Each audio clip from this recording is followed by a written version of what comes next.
Hi, ட்ரேடிங்க்கு ஒரு tip சொல்லட்டுமா? Time is your friend. Time தான் உங்களுக்கு ஃப்ரெண்டு.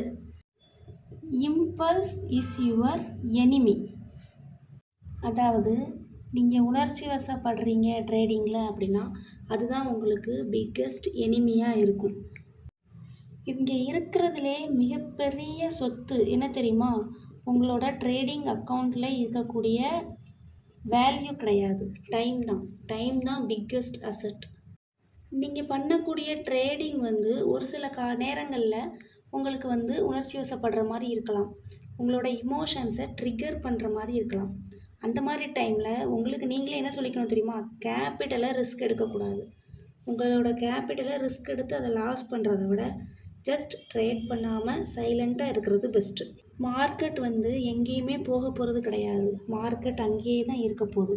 டெய்லி ட்ரேட் பண்ணியே ஆகணும் அப்படிங்கிற ஒரு காரணத்துக்காக ட்ரேட் பண்ணி உங்களோட கேபிட்டல் லாஸ் பண்ணுறதை காட்டிலும் லாங் டேர்மாக திங்க் பண்ணி சைலண்ட்டாக இருக்கிறது பெஸ்ட்டு. ரீசெண்ட் டேஸில் ட்ரேடிங்கை எந்த மாதிரி ஃபீல் பண்ணுறீங்க அப்படின்னு சொல்லிட்டு எனக்கு கமெண்ட்டில் சொல்லுங்கள். தேங்க்யூ.